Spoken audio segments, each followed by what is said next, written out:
Ja som a Konya i avui hem anat a fer una activitat que teníem moltíssimes ganes i és un bany turc. Ja he acabat, soc dins del hammam, m'han fotut una pallissa de l'hòstia, arribes, entres amb un d'aquests M'han fet entrar com amb un vestidoret, i després d'això te'n vas cap a el que és el hammam. amb pilota picada, una tovalloleta, i m'han fet passar una sala que estava calenteta i m'he estirat damunt d'una pedra calenta.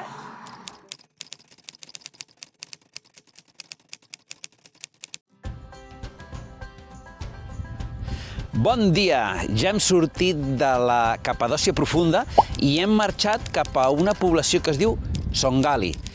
Això ja no és tan turístic, de fet no hi ha ningú. Avui hem acampat en un punt a 1.500 metres al costat d'una caseta d'aquestes que ens recorden l'Àfrica profunda, feta amb palla, amb fustes, amb fang. Quan vam arribar, vam veure a la gent local que viu dins de les coves, literalment, i també tenen com una activitat que viuen de les mines. Produeixen alguna cosa que encara no sé, però ho investiguem i us ho expliquem.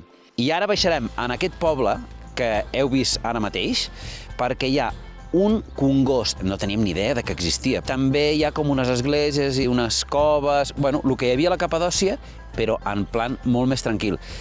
És veritat que a la Capadòcia tampoc us penseu que hi havia una gernació, però és que aquí n'hi ha menys. Aquí estem la Noé i jo. Sí. Anem i us ho ensenyem.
Tota aquesta zona de Sangali. Sangali o Sangoli? Sagnali. Està plena de coves. Hi ha algunes que s'han creat de forma natural i altres les han fet els humans, la gent, de fa milers d'anys. Després d'aquesta explosió, com ja us hem explicat, del Mont Hassan, tot això està ple de pedres poroses que són molt fàcils d'excavar. Llavors, aquí molta gent viu en aquestes cases, ara mateix a l'actualitat. Però us volia ensenyar també una església. Una església que fins i tot encara té conservats els frescos que van fer els bizantins, perquè això era una terra cristiana, era una terra grega, fins que els turcs ho van envair i es van quedar amb aquesta part de Turquia. Podeu flipar, si veieu el mapa, on està Grècia i on està aquesta part de Turquia, perquè imagina fins on arribava l'estat de Grècia. Ara tenen unes petites emprenyades entre ells perquè segueixen reclamant part de territori, bueno, aquestes coses que passen. Us ensenyo una miqueta el que és aquesta església perquè veieu com treballaven aquesta penya i sobretot les columnes que hi ha i els frescos que encara es conserven, tot i que evidentment estan bastant deteriorats.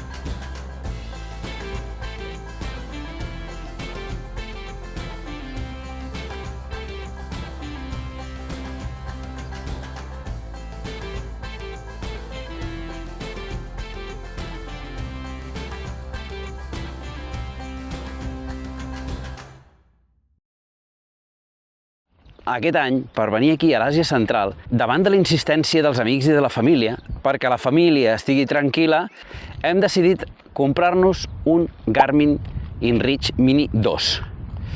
Per què?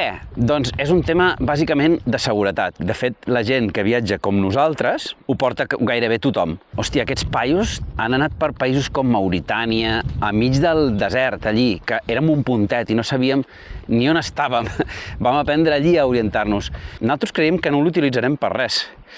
Però aquest aparell, en el cas de que tinguis una emergència, és com un SMS, però per satèl·lit.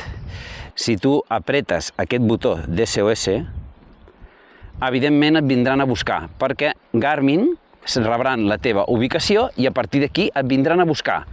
Això és segur. Què passa? Que et cobraran la factura. Però en el nostre cas no ens cobraran aquesta factura. I per què? Doncs ja ho sabeu, perquè nosaltres tenim la millor assegurança del món, Escriva Segur. Qualsevol tipus de viatge que hagueu de fer, entreu, truqueu, pregunteu, demaneu pel Javi, és el jefe, us assessorarà, us explicarà, us adaptarà el producte a les vostres necessitats i si poseu el codi ONTRAVELING, llavors tindreu un 5% de descompte. Aquest 5% de descompte també se'ns aplica a nosaltres i això ens permet poder seguir viatjant d'aquesta forma. Confieu en Escriva Segur perquè és una corredoria d'assegurances de viatges 100% catalana. Ja està, ja he explicat tot. Marxo. Per favor. Grava. Vinga, va.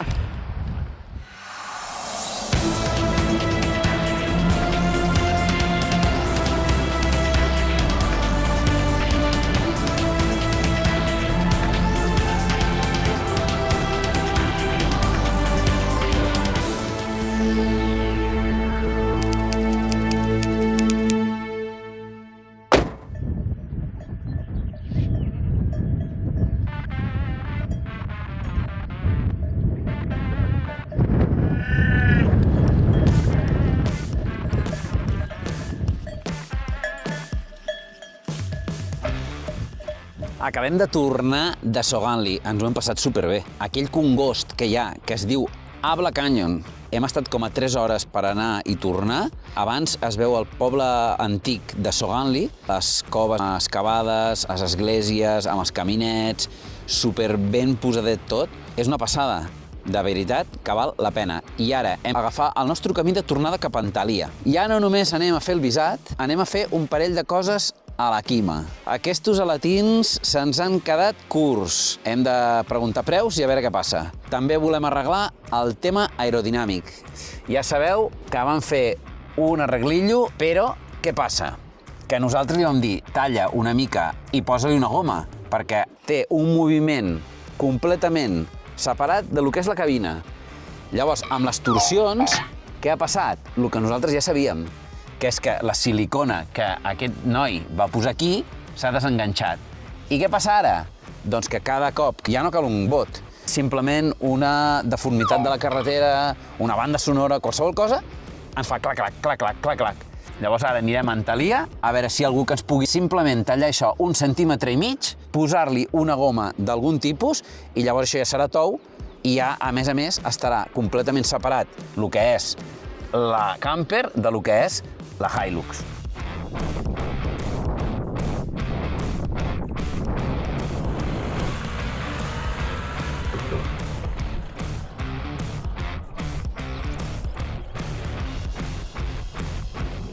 Aquesta nit hem tingut un pensament i fem un canvi de plans.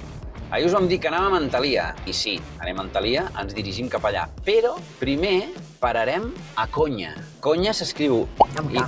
Amb K. N-Y. I havíem de passar de totes formes. Allí hem vist que hi ha un hammam. Un hammam són uns banys turcs.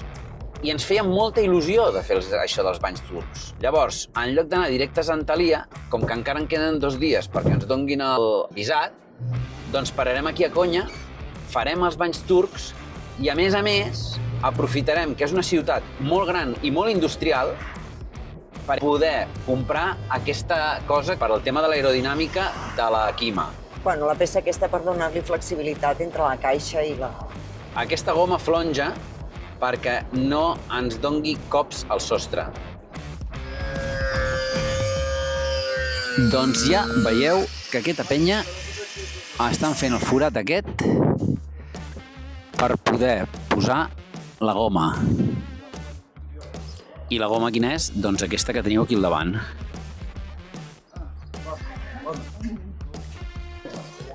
I la Noe ara està traient el que és la silicona que està enganxada aquí al forat.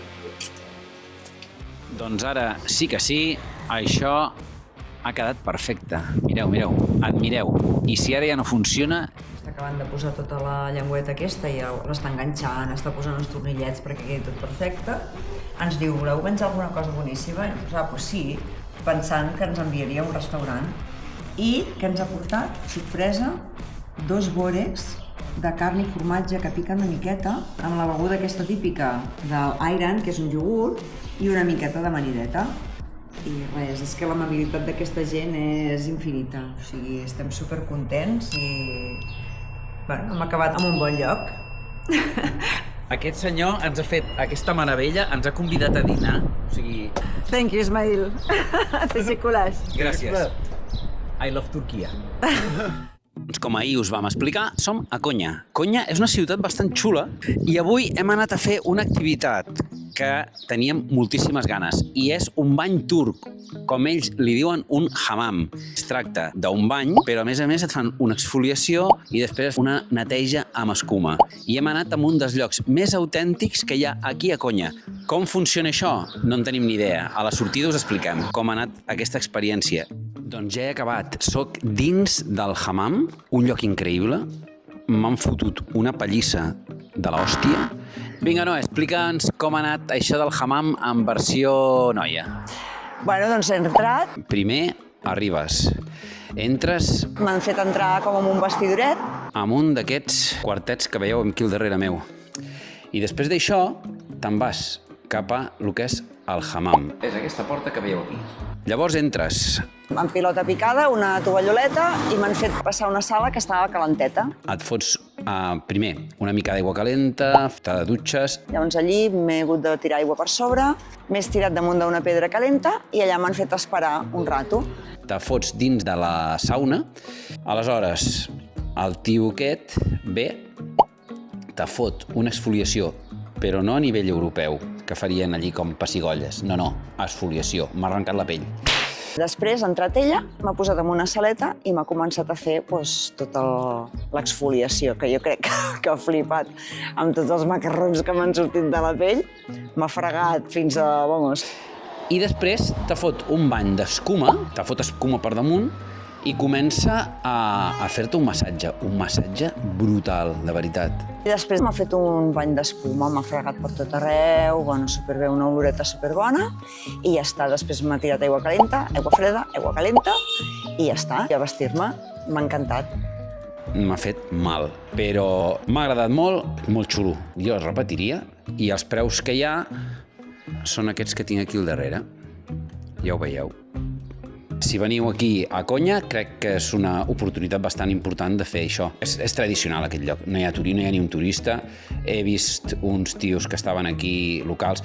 Això sí, ells només fan el que és el bany. El massatge i tot això sí que sembla una mica turístic, però ho fan a la seva manera i de veritat, molt bèstia. Vinga, anem cap al basar que hem de comprar cosetes. Hem passat pels banys turcs i ara hem anat per aquesta zona comercial que està plena de gent. Ens està agradant moltíssim.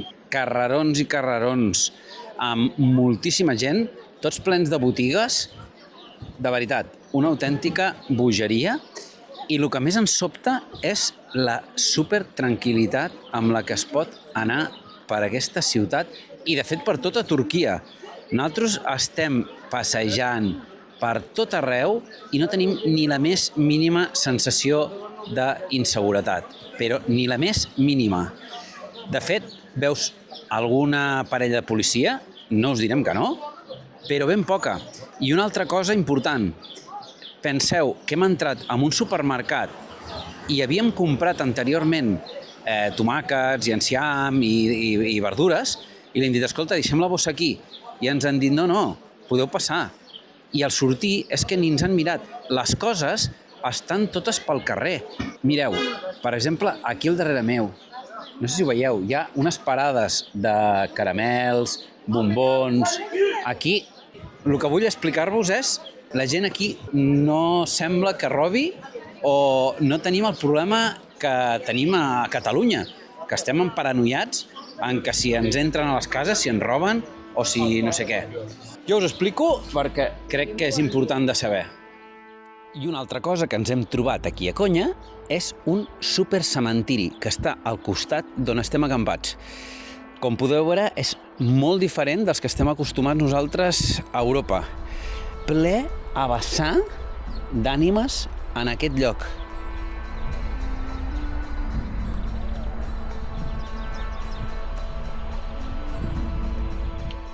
Passejant per aquesta ciutat, ens ha parat gent i ens ha dit que heu anat a veure el Museu de Mevlava i nosaltres no sabíem el que era. Ho hem investigat i hem vingut. I això què és? Doncs resulta que aquí a Konya el més conegut que tenen és que va viure i va morir un filòsof i poeta musulmà que es deia Rumi, però que aquí a Turquia és conegut com a Mevlana. I aquest senyor resulta que va crear com una filosofia, com una mena de religió, que es diu sufisme. Ell defensava que la tolerància, l'amor, la connexió amb l'univers era molt més important que el dogma estricte. I això ho feia a través de la filosofia, de la poesia i fins i tot de la dansa. I aquí és on entren els garbixos giròvacs. Aquesta dansa que és tan important aquí a Turquia, que haureu vist, són aquests senyors que, com amb faldilles, que donen toms. Aquesta dansa es diu Sema. Aquests senyors, quan ballen, representen l'univers i els planetes. Amb la mà dreta alçada, el que representa és la connexió amb l'univers i la mà esquerra cap al terra, la connexió amb la terra. Doncs som a Antalya, ja hem arribat un altre cop i tornem a ser en aquest campament que vam estar anteriorment. Per què hem tornat aquí? Doncs per una senzilla raó, perquè ens vam deixar una calça, em sembla que es diu, un calzo es diu en castellà. I hem fet, jo què sé quants, portem com a 1.000 quilòmetres, hem estat fent la Capadòcia durant una setmana, hem tornat i a que no ho sabeu, doncs l'hem trobat. Aquí el tenim, senyors, al seu lloc.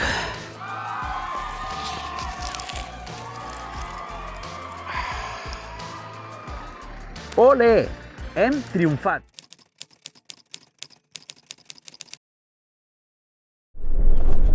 Per fi una aventura d'aquestes que ens agraden a nosaltres. Sí, tu. I tot per parar-nos a preguntar per una carretera.